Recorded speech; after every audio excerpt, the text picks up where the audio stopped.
All right, so we are the Screenplay Secrets. I'm Olivia, I'm Paula. And I'm Catherine. and we are going to go over our films that we watched in Latin American science fiction class. So we're going to start with Shaun of the Dead, which was filmed and released in 2011 and directed by Alejandro Brugues. It's set in Cuba, in Havana. The main character is Juan, hence Shaun of the Dead.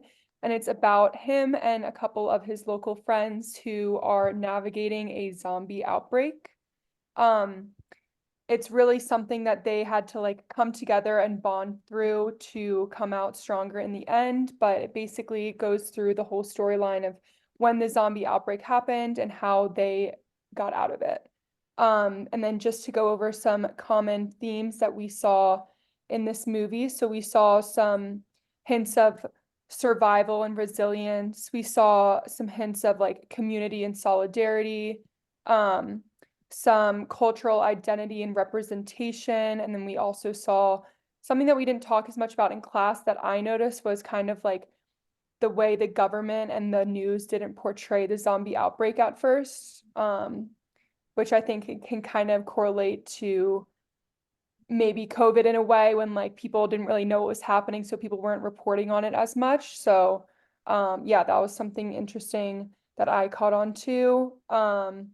And then just in in addition to the themes, some of the techniques that we saw was just like the different cinematography, all like the humor that went into it and kind of like the contradictions that went into it. And then also by the end we see something that happens that we didn't really necessarily expect to happen was Juan to be the only one to stay back in Cuba while all of his friends and his daughter left to flee the outbreak. And all right, whoever wants to take it next, you're welcome to. Yeah, I remember in class we talked about how it was interesting that the film was actually even released just because it had a lot of like social commentary or like critiques towards like the Cuban government. So I thought that was really interesting because throughout the film, like you can see the way in which they laugh about like some of the things that are maybe not so great in Cuba. Like they were just like sitting and like taking in the sun. And that one like scene, him and his friend, Yeah. they were just like saying like, "Oh, like life is great" or whatever. And then immediately shortly after, like this zombie apocalypse thing happens, and it all kind of goes out of control from there. So I thought it was really good how they were using humor to kind of talk about these actually really serious problems. Yeah. So Yeah, I think it was kind of a mechanism to like get a message across in not so harsh of a way and like yeah, not necessarily in a way where you're putting down like your patriotism towards your country, but right, kind of like making fun of it. right, yeah.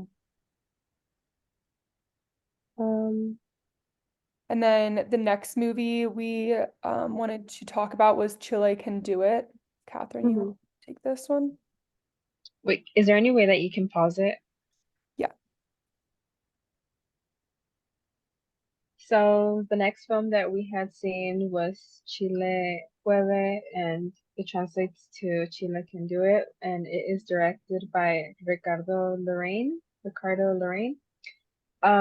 This film was released in 2008, and basically the gist of this film was there was an ambitious Chilano, right? Is that how you say it? Like a Cinema? Chilean, Chileno, I don't know. Maybe Chile. we can make it up for the sake of this podcast. Okay, I can't really like Chil Chilean Mhm. Yeah. entrepreneur who financed this national space mission, which triggered scrutiny from the U.S. government. And they also struggled to secure the necessary funds to safely return the astronaut. The astronaut Guillermo was just a poor teacher who taught poetry. Um, and throughout the film, like we just see how his girlfriend Ana Maria is trying to was she trying to get him well she was trying to see if he can get back soon, right? get back to her, you said? Ana Maria was just trying to see if he can get back home safely, because that's why she was with Octavio, right?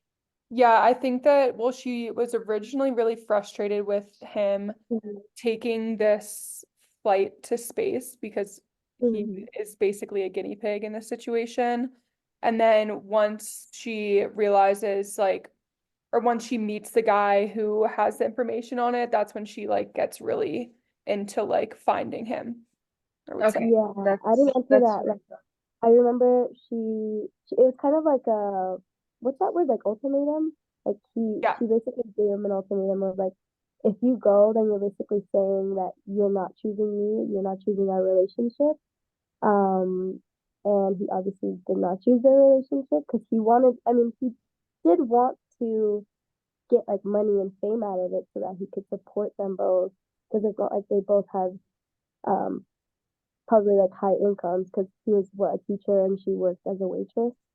Um, so I think like Olivia said, like she was just mad throughout that period until she met Octavio and she was like, oh, like I actually love my man, so I need to Mhm. how to get to him. So yeah. Yeah, okay, yeah, I remember now. I remember her saying ni te van a dar un paquete, like a bag of cacahuates, peanuts, like. Mhm. So yeah, you're right. So he was just doing this for free and for the fame, huh? Yeah. Okay, thank you. And then some of the things that we did see in the film had to do with environmental sustainability, social inequality, political corruption, and national identity, with the whole like Chile puede Mhm. aspect. Um, some representation and diversity that we had seen was from both like the poor and the rich. Like I I would kind of categorize Guillermo and his girlfriend as kind of like lower class just because he was doing it for like fame, but also to like get something out of it, you know? And the people that were more in the higher class was more like the scientist, the Yeah. scientist, and probably Octavio, because I mean he had a job as a like news reporter, I believe. And then how they kind of made his girlfriend Ana Maria kind of seem dumb in the aspect like she was being super gullible to Octavio being like an agent, having like all these sources that know where he's like how he's gonna get back home and all that. Um, and she was like seen as a sexual object in the eyes of Octavio, like he was just trying to sexually harass her and trying to get her to sleep with him by like you Paula, you have mentioned this before during class, professing his love to her. Mhm. Um, is there anything else you guys wanted to add on to that part? I think even on that subject, we talked about in class like how women throughout most of the films we've watched, especially in these three films, like they're very slim and beautiful and usually kind of uh like more of like towards the European uh beauty standard, if that makes sense. Um and usually they don't have like a position as a first hand character, they're usually like a second hand character. So it's just really interesting to see that again in Chile where like, kind of like the damsel in distress, the man is a hero, like he comes back and, that comes back to his woman, and achieves something extremely dangerous. And it also like one of the themes you mentioned was like national identity. We talked about that a lot in class as well, how this film um kind of touches on the idea of nationality or like Chilean nationality. Um, and just how like Latin America is usually considered inferior to America itself, like North America and other European countries. So it was kind of like making fun at the idea of like what if Chile had gone to space first or something, you know what I mean? And it kind of there's a critique in it in the film because like who ends up saving Chile, it was like some Russians, right? So it's just kind of interesting to see like the different um like dynamics and the different like critiques within the film. Yeah. Yeah, I would agree with all of that. And I just to add on to like the sense that it was kind of coming from the perspective of like, what if we did this first? Like, what could this have meant for our country? And like, maybe people doubted him at first because he wasn't from like one of like America or whoever else has like flown to the moon or space missions Mhm. like that, you know, just like what it could have done for them. But I Yeah. think it's safe to say that we can move on to Bacurau. Yeah. So the two previous films were pretty much like comedy. I would say Baccarat has some parts that are funny. So I think the three films that we've chosen have like that aspect in like portrayed in the film. But Baccarat basically is a movie set in a very remote backcountry side of Brazil, so kind of like in the Total desert. The author is Clever Mendoza Filho. I'm obviously probably not pronouncing it correctly because it's in Portuguese. But the movie or film was released in 2019. So it kind of starts off with Carmelita's death, who is pretty much like the matriarch of the community, a very loved person. Everyone shows up to her funeral. And then after that, a lot of really strange things happen in the little town. Very rural, so there's like nothing there. There's a bunch of animals and horses that like stampede in.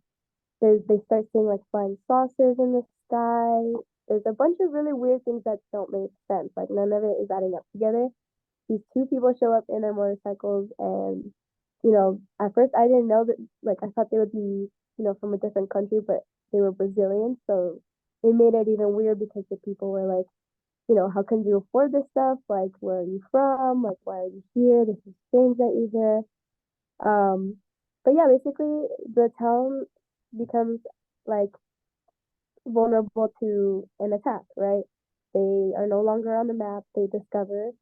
And like lights start going out, like deaths start happening. Um, and talking about themes, some of the themes that we see have to do with like colonialism. We see that they're literally in the middle of nowhere, so like the idea of survival and the relationship with nature.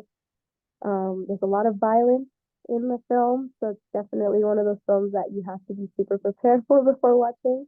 Yeah. But with that violence, it's like a form of resistance, and there's like political corruption and exploitation, and then obviously race and sexuality. This is one of the definitely, I feel like one of the most diverse films we've watched so far, just because Brazil in general is a very diverse country, so it was very interesting to see that being portrayed within the film. Um, and I think personally it was interesting to like learn about the different types of like filmmaking in this subgenre with punk, Afrofuturism, and social punk. They were all kind of intermixed within this film. This film kind of has like a Western vibe aspect to it. So there's like a lot of idea with like UFOs, it being in a desert. You have like the main characters kind of like using weapons in a very old school fashion. We With like have like their old school guns too. yeah, Like exactly. that's important to note because they had some weird relationship with like using special and antique guns that Right, had meaning to them. right. And those were the people that were attacking the town, Yeah. and they were, I don't know, they gave off like Western expansion vibes. Hmm. They definitely were there on a mission and like had no mercy for the town. And yeah, I think it was a very overall very interesting film to watch. Yeah. Yeah. Yeah, I definitely agree with all the points that you made there. I think one of the things that bothered me the most about this movie was like how much there wasn't clarity at the end. I left Yeah, it feeling really confused and just like, what did I just watch kind of. right. Yeah. Would you mind describing that a little bit more for our viewers? Yeah, so well, basically by the end of the movie, the ringleader of the, I guess, group of people who were shooting up the town, literally, Yeah. he kind of just went off shooting a bunch of different people and then members of his own group. And then Right. um yeah, and it doesn't really, there's no clarity as to why he shot his own group members at the end. I Right. think he just got trigger happy. Right. Yeah. I think someone in class said like maybe it was like a body count type of thing, like he wanted to take all the fame and glory at the end, Right. which is insane because we also talked about the idea of how the town itself worked together as a group. Like they did not harm each other. Like Hmm. they were solely trying to protect themselves as a whole. But then we see like these Europeans or Americans coming in and acting as individuals.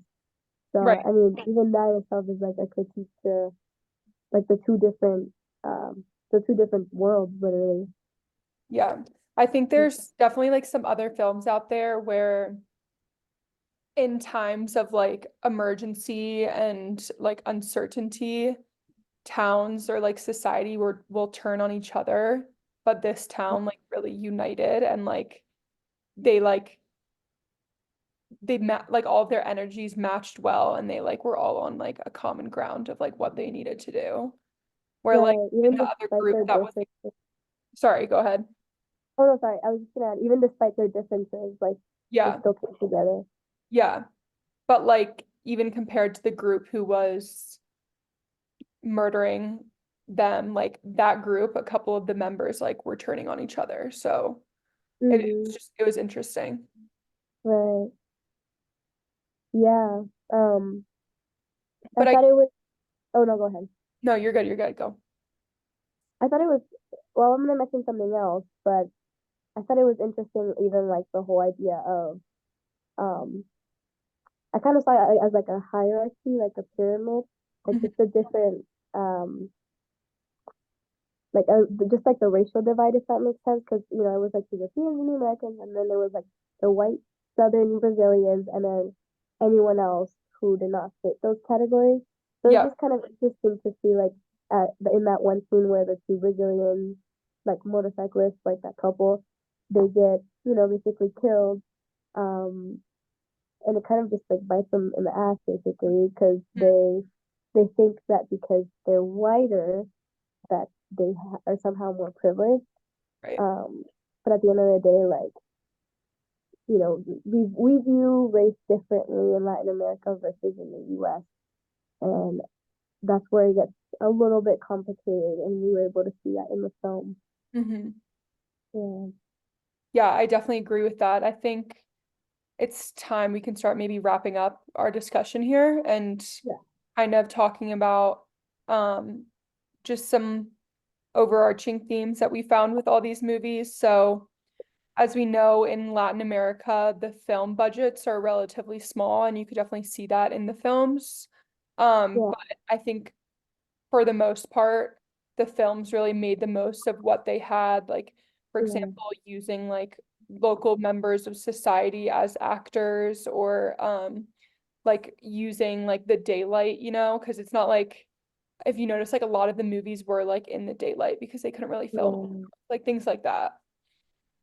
And right, then I do remember, like, it wasn't in, I don't think it was in any of the films that we had seen specifically, but I believe it was like in another film that we should probably recommend at the end because I thought it was really good.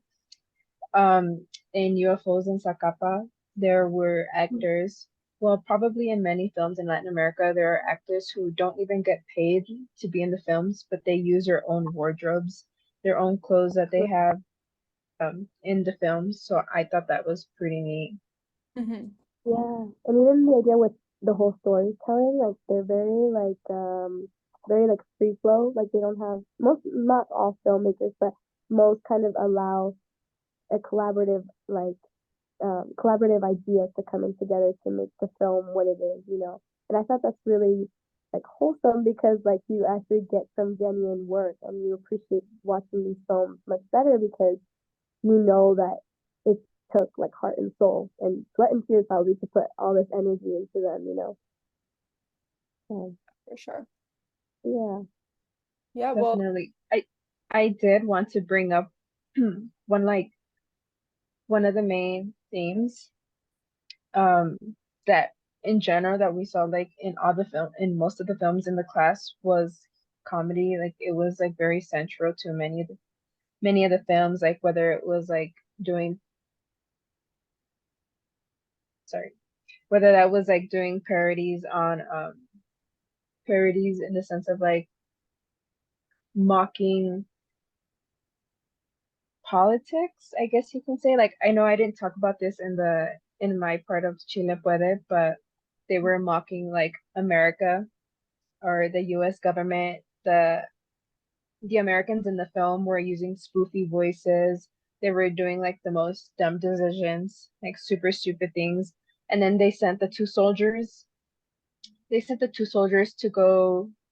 um to go see like what that was it like to go see what a satellite was Yeah. or to just basically kill whoever was there.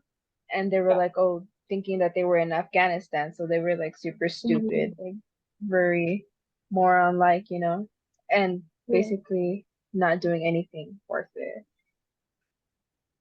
Yeah. But yeah, and then like you guys previously had mentioned how in Juan of the Dead, it was all about also comedy, like oh, like when he would answer the phone, oh, it's Juan of the Dead here to kill your loved ones, mm, whoever is a zombie. right. Yeah. Yeah. So I guess to wrap up, right? I guess a lot of a common theme to add to that, just to wrap up, Latin American films, at least especially within these three, a lot of the filmmakers pretty much critique like the social, political, and economic issues within the region within these films, and they do it in a way that is sort of hidden. So you kind of have to I would say I would recommend to be prepared and read ahead and get familiar with these films and the authors and their backgrounds because I think for me it helped me a lot to understand what I was watching. Um, and yeah, Yeah, I definitely agree. I think like understanding the culture, like for me, it might have been a little bit more difficult for me since I don't speak Spanish and all the movies were in Spanish. So just catching on the cultural cues was something that was a little bit different for me. So reading up on the articles before learning about the director, where it is, definitely helps. yeah, But yeah, I think this has been fun, guys, and I think we're good to wrap up if everyone's yeah. with that. Is there any films that you guys would recommend for the viewers to watch? Sleep I would Dealer. say yes, yeah. Like you said, UFO and Zacapa, it's a really good film, and it's very, like we talked about, like it's very genuine because, like, even all of the costumes were, um, just clothes like they would regularly wear. You know what I mean?